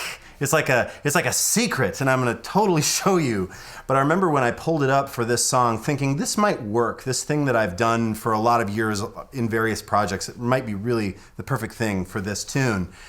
And the artist kicked back and said, I love it. It reminds me of a slow motion helicopter over the ocean at night. And I just went, oh, thank you. That is such a lovely way to describe that sound.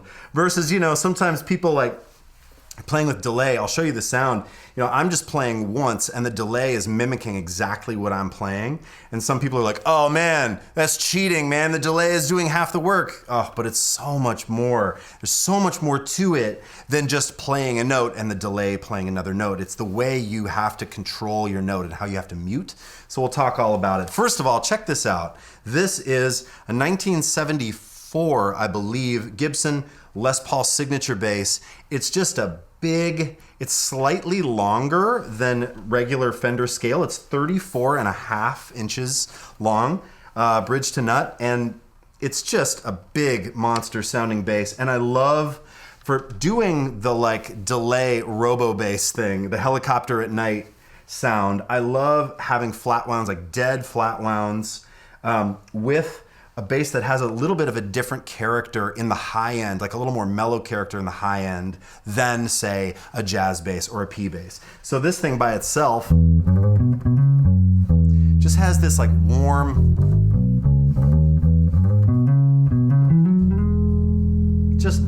but it sustains.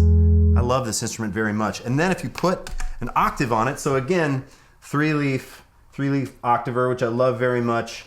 And I have it mostly mixed. I have a little bit of original signal, but mostly mixed over to the octave side. And then I have the octave tone about midway to just give it a little bit of grit. And so that sound,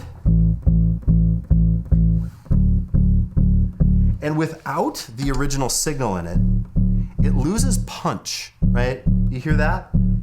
When you have the original signal in, it gives this like down low, and then the octave is just this cool kind of like square wave texture in it. Then I use a chorus also, gives it a little bit of motion, and then here's the real secret. With the HX effects, you can do this with any delay that has tempo. What you do is you find out the tempo of the song. So in this case, this tune is 138. I have 138 set here in BPM. Then what I do is I'm going to turn it to whatever subdivision I want it to play. So 138, and I want it to play eighth notes, so I have it set here for eighth notes. And then what you have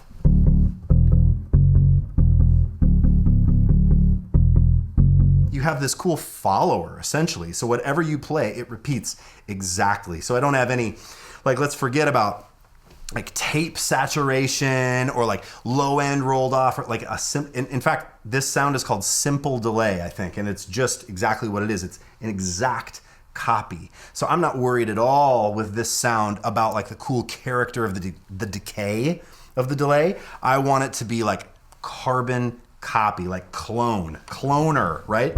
So then what I do is I choke the notes. So with that whole tune, I'm playing pretty much only with my thumb, and I'm palm muting here, and then I'm also left hand muting, Rocco Prestia, right? Where like the note, the mute, let me turn all this off. The mute is coming from here, but it's also coming from here.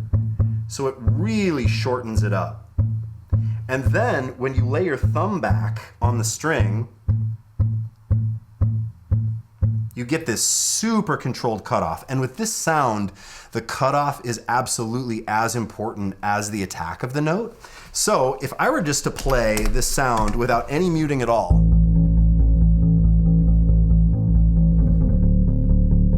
wide open, and it sounds sort of like garbage, right? So if I mute, now I'm just gonna mute palm mute.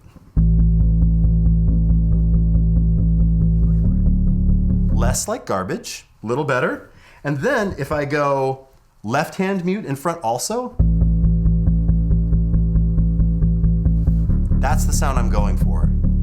That's the least amount of garbage, right? So like, I'm also lifting off the note here, but you're not hearing, because of the left hand mute, you're not hearing all the sort of fret, like the articulation of the note coming off the fret. This is something that Gary Willis talks about a lot. I know at the SBL, you guys are way into Gary Willis. I was too. He talks about muting where he's playing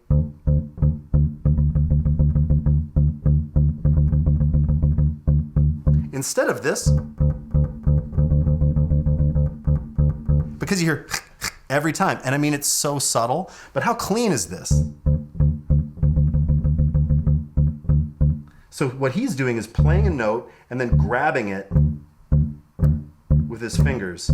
And so if you apply that to this sound, that Willis muting thing, ooh, and okay, check this out. I had my palm too far up and I wasn't getting the note. But you still get the rhythm, right? So then your palm mute sort of becomes the amount of note that you want in the sound. Also, this thing, it's so good for just working on your time. I mean, you can play scales this way.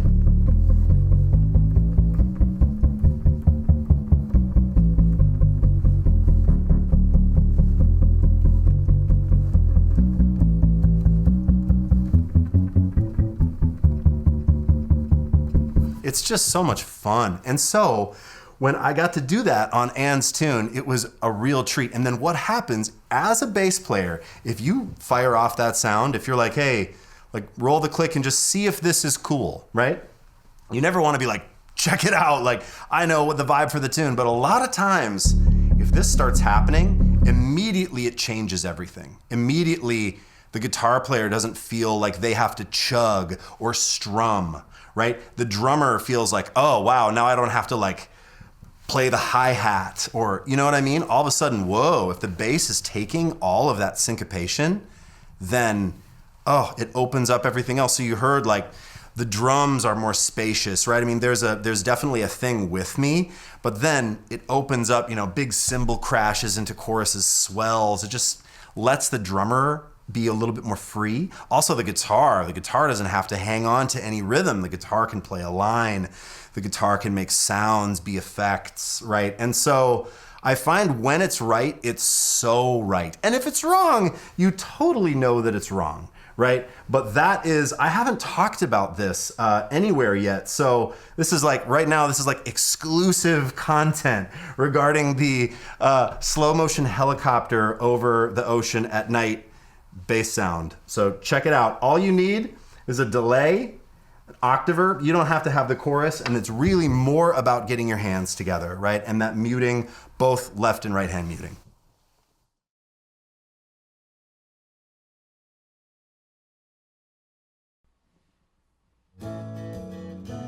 I didn't hear the click. That's because it was muted.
That's Phoebe Cadis, song called Nothing Left off of her record Honesty. I was so fortunate to get to play on that record. Cory Wong produced it. Cory's a friend of mine, and Cory in the studio is like a whirling dervish. High output. That dude is constantly moving. And I'll never forget when we got into the studio, this is the first song we did, and we were doing some like one-shot gimbal. Is that what that's called?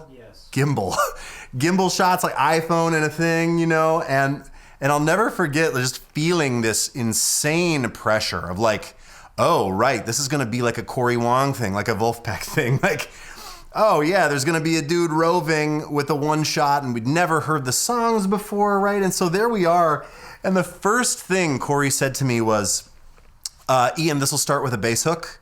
And I'm like, what's that? He's like, I want you to build a bass hook, like write a really memorable, like cool, but subtle, you know, bass hook. It'll start with that.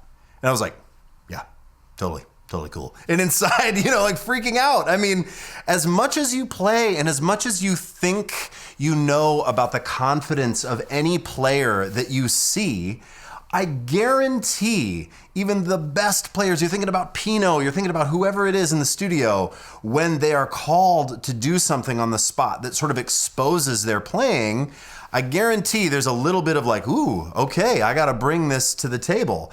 And I mean, Cory had played something and he said, in fact, you know, you can copy what I did, but I'd like you to kind of do your own thing. And so what I did, and what I'm going to talk about a little bit here, is how I came up with that part. And the part is not, I'm not trying to say like, ooh, this part is so special. It's such a bass hook. But it is the thing that you're focusing on in the beginning of the tune and in the post, right? All the like instrumental moments before and after verses and choruses. And I want to talk to you about how I came up with that and give you some tools. Like the lesson will be some tools around how to approach something like that. If someone says, write a part, what do you do, right? So let me tell you about this bass a little bit. This bass I got from someone who bought it from Norman's Rare Guitars. So I think I'm the third owner. It's a 1965 Fender Precision bass, and it's in really, really nice shape. It's just beautiful, big, wide neck with a dark Brazilian rosewood fingerboard. I've got old labella flats on it right now. I love the lighter gauge on the E and A actually, and a heavier gauge on the D and G for labellas. For some reason, that combo to me is just perfect. I love the way it feels and balances. Got the old foam back here, right? And I love playing with the cover. By this time, maybe you've seen that I have a bunch of these on all of my basses. And a funny story about this, I've gotten really used to having these on, and I love having them on. I feel kind of lost without it, actually. But when I bought this bass, this is a 78 Antigua jazz bass. It had both covers on it. And I remember my wife really liking the covers. And she was like, oh, those are so great. I'm like, yeah, for sure. And then at one point I took them both off and was playing. And she said, hey, what, you took the covers off? I'm like, yeah, it's hard to, it kind of gets in the way. And she's like, oh, okay. Have people played, like, is that how it came originally? I'm like, yeah. It's like, do people play with them on? I said, well, yeah. And she's like, man up, play with those things. And I'm like, you're kidding me. You're calling me out. And then so I was kind of like, gosh, I wonder if and so it's sort of like to appease my wife, who was sort of joking, but sort of not. I put this one back on. I can't roll with this one. This one's too much. Then I feel like I have no playing space at all. But what happened for me with this, it's this thing too around limitations, right? You can't play right over the pickup. So what happens is then you're either playing here, which is totally a sound and a vibe. You're doing the Jamerson, and if you don't know what that is, check it out. The Jamerson was thumb on the edge, 3 fingers on the bell, 1 finger in front. That is how Jamerson played, with 1 finger. He called it the hook. And then he would rest 3 fingers here. Or you have the thing back here where you're playing slightly behind the pickup using this as a thumb rest. And if you're playing with your thumb too, if you're slapping or playing with your thumb, this is so comfortable. You go palm, fingers, and then you've got, right? You've got the sting thing, right?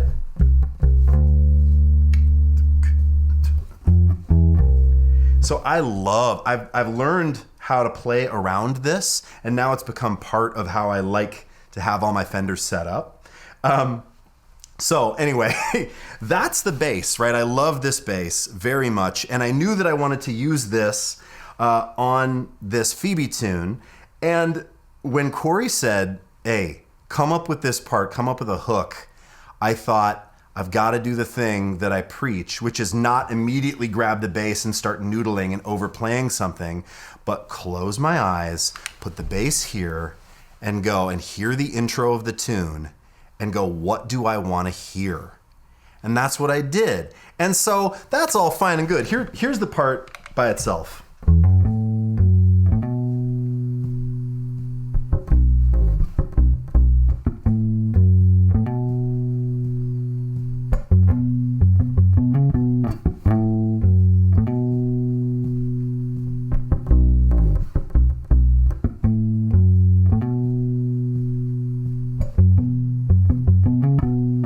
And what I really like about it is the space, is that I'm not trying to fill up all of the space, right? In the beginning,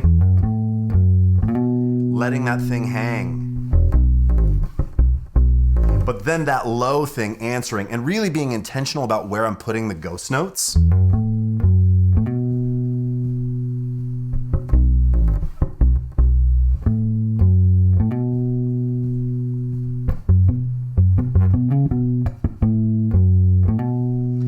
what I heard in my head, right? And so I want to talk to you. The lesson is, so how do you write a bass line, right? I mean, if you learn your scales, right? You learn the theoretical knowledge so you have that maybe as a backbone. But then that thing that I've talked about before about put your bass down, sing the part, think about the sound you want to hear. Do you want to hear boom, boo, doo? That would have been another variety. Boo, doo, doo, doo, doo, doo. That could have been it.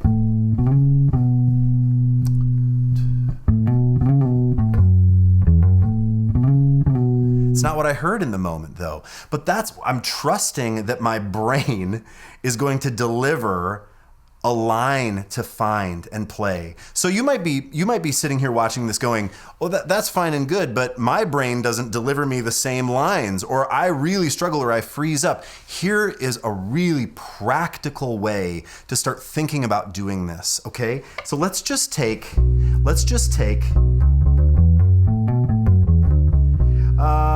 a D major scale, okay? So we're in B minor on this tune, so let's go to the relative major, the D major scale.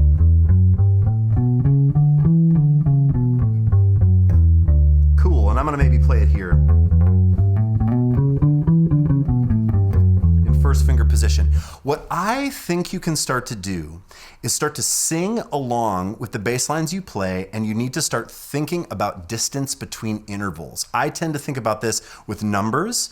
And listen, I'm not a great singer, but it doesn't matter. If you're going, oh man, I don't know, I'm not a great singer, it doesn't matter, right? We're gonna go for it. So I would say, 1, 2, 3, 4, 5, 6, 7, 8, 8, 7, 6, 5, 4, 3, 2, 1. It's getting a little bit high and I'm feeling self-conscious about it. So I'm gonna bring it down to A major. That's a more comfortable note for me to sing. 1, 2, 3, 4, 5, 6, 7, 8. So here's what you do. Slowly play through a scale. 1, hum along. 2, 3. Hear how it sounds 4 against what you're singing. 5, and just match pitch. 6, 7, 8. Maybe we're gonna go faster.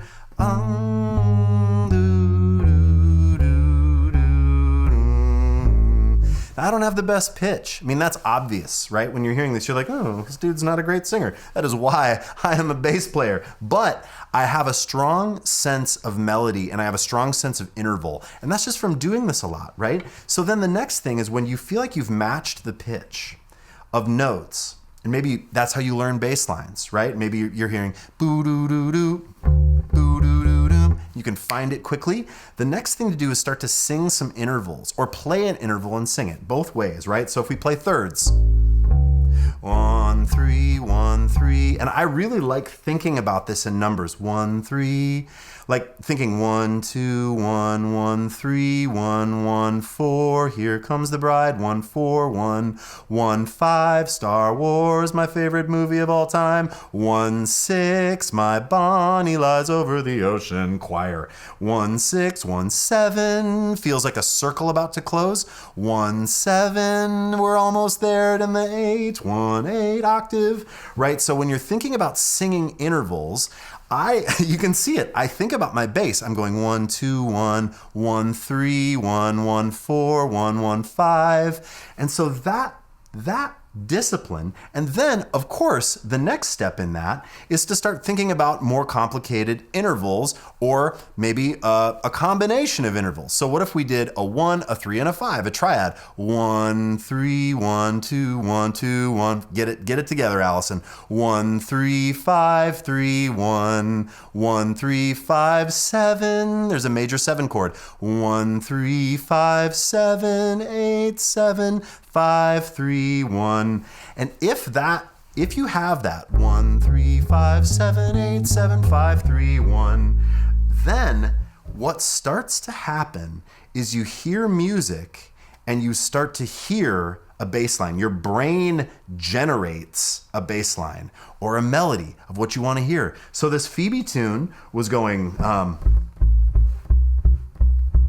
that was the guitar, right?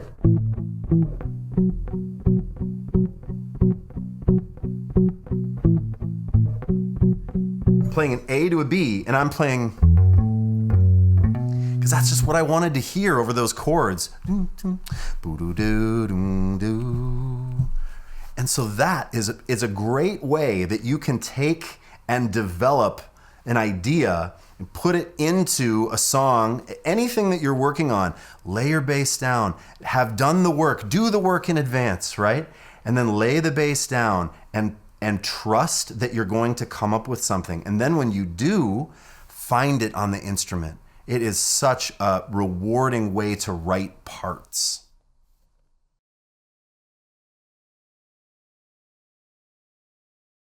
Home stretch. Easiest tune yet. That's right.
Whenever Zach Miller gives me a call to make music, I am super excited, and I'm also worried that I won't be able to hang with his deep, deep musicality. Time signatures, phrases, dude is incredible. This song is called Genesis Homer, and it's from a record that he did under the name Auburn Heights. And it is so much fun. I remember we actually tracked it in this space in the library. And I remember him saying, okay, I want you to do that backwards synth thing that you do. So one of the sounds that's happening in the beginning of that tune, right? And then there's those moments that it catches that sharp 5.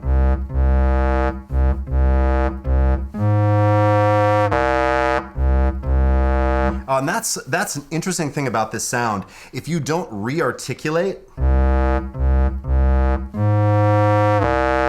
note stays big. So something that I always have to be careful with this sound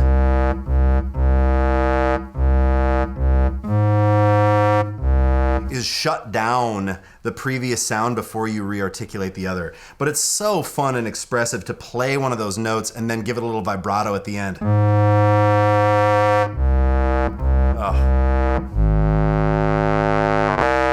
Oh, and see, I didn't shut it down to re-articulate. It's almost like playing a different instrument. And speaking of instruments, hey, what do we have here? This is a Fender, obviously, 51 reissue. This is a custom shop that they did in 2001 when the concept of the bass guitar, when Leo Fender's bass guitar turned 50 in the year 2001, which just even like saying that seems so bizarre. This instrument is so young.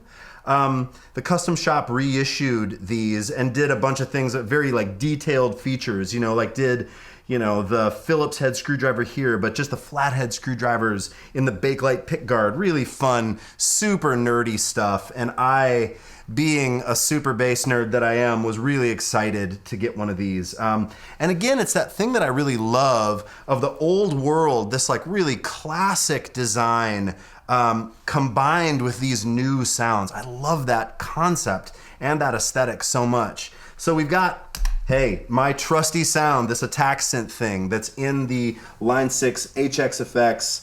Used to be the FM4, which I used a ton, the purple Line 6 pedal, and now all those sounds are in these Helix boxes. Really cool. I love this sound.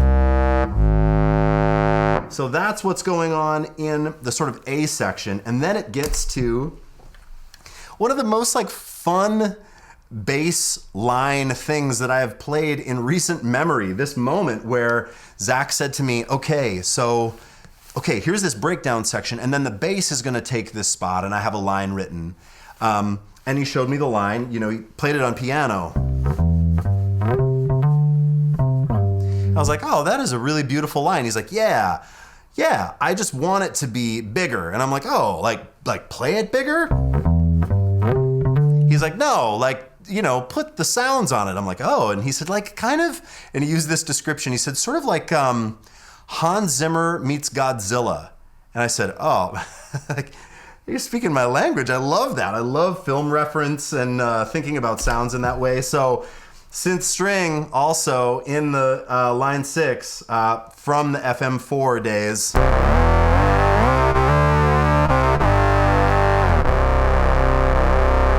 It's just massive. It's such a fun sound. And by itself, again, sometimes these sounds just sound ridiculous. They sound ludicrous. Like you'd play that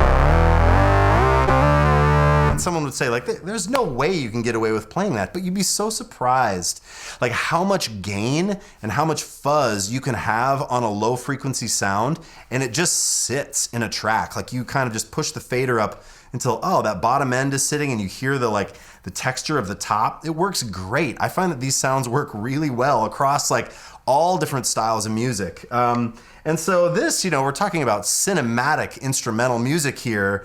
And so why not, right? Why not play these big, huge sounds, especially when they're called for? And so Zach said, great.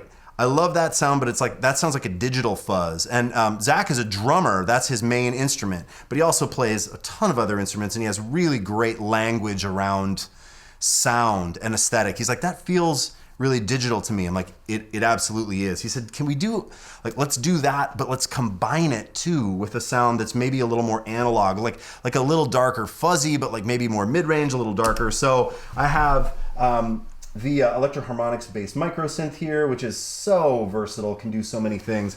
And so we combined the synth string sound with this micro synth sound.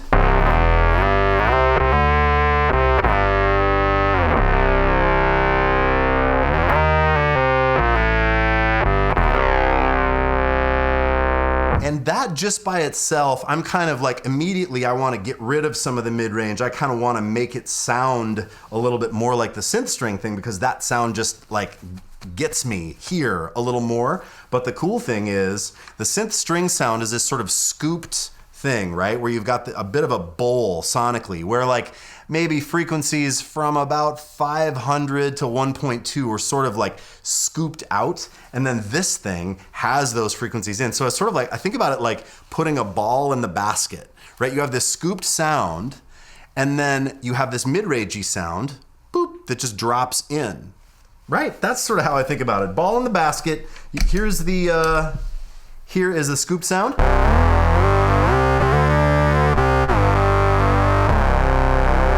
Bunch of high-end texture and a bunch of like really nice subby low end.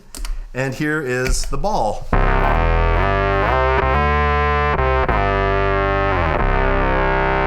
And if you listen to that tune, you'll hear the combo of those things. It's a big, huge sound that is like almost taking over the mix. It's like absolutely the focus in that moment.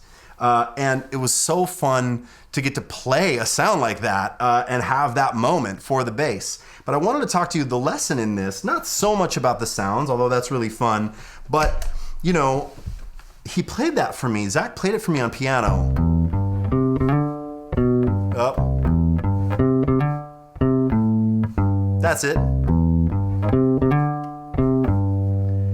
I can't even do it in the right, like in a proper no shifting context, right? Because I'm so used to playing it on one string. But I remember saying, oh, do you want me to play? And he said, you know, no. I want it to feel like there's sliding and there's this momentum to the line, like it's just crashing. And I said, oh, okay. So he said, maybe on one string. And I said, oh, yeah, of course, that's great. So what I feel like you have to do on one string to make it work is this thing that dancers do all the time. It's called spotting, where if you're doing a pirouette as a dancer, you're snapping your head back in the turn to one spot. You pick a spot. There's a lovely vintage typewriter over there, okay? So I'm bang, bang. Every time I turn, I hit the typewriter with my eyes. Well, that's the same thing that I want to do when I'm playing on one string. If you have to play big interval jumps on one string because sonically it's just better, what you do is you play root. Now this whole tune is root 3, 5, octave 2, 9, octave 5. So 1, 3, I'm looking, 5, octave, 9, octave, I'm back here to the 5. So every time I play, my eyes are gonna move before my hand. Here's the 4 chord. This is all in position. But again, to get back to that C, because the sound of going, yeah, right, is better than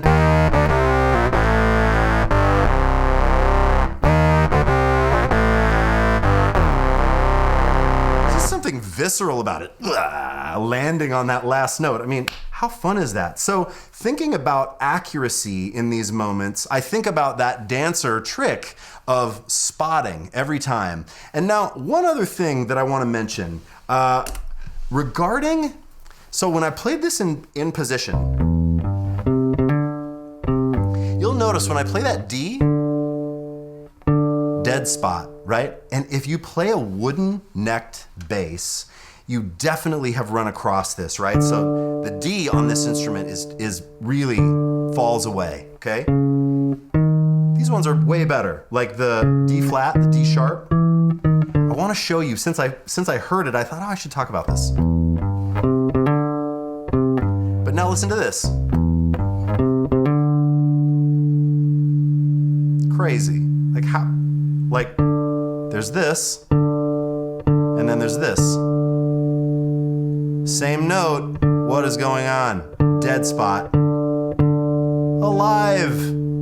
Check this out. If your dead spot on your wooden necked bass happens to be a note that is also an open string, instead of resting on the note, on the string, I'm playing a D. If I open up and let the D sympathetically ring, so what's happening is that D string is ringing sympathetically, it gives the illusion that that note is lasting forever. It's really cool. It's a way to alleviate dead spots. Also, if you have one that's any closed position, like say you have one that is a D sharp, and this bass is fine for that, but all you do is fret the octave, don't play the octave, but what will happen is it will light that up ring and then it will give you a bunch of sustain. Also, this thing about dead spots, or when we're talking about bringing old technology to new technology, this thing about like, oh, I want every note to be even. Think about this. One thing to leave you with this. Think about those quirks about an instrument, not so much as liabilities, but as these cool parameters that you can work with. So you have a range. This note dies. So unless you open up and do that thing and let it roll, which you can do, but why not, instead of thinking about that as like, oh, That's a bummer. Oh, I should sell this bass because it has a dead spot. Or I should probably only play graphite necked basses from now on. Why not? You know, and sometimes it will.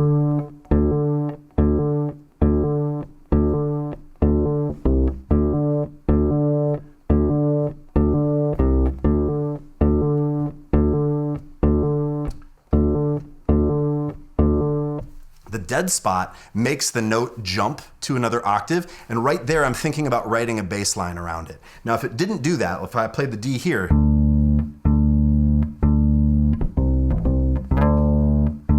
that's not as interesting as this.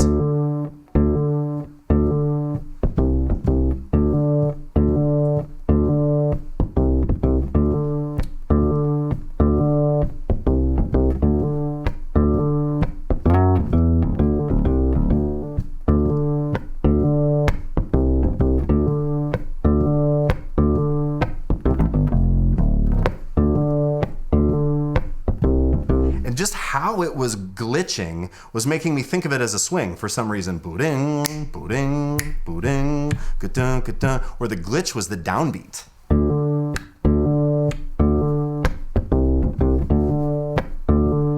And I mean, if you listen to Jamerson recordings too, he will fly up to a note and he'll play it, plunk it, and it dies. And then guess what? It leaves space for all the other things to happen.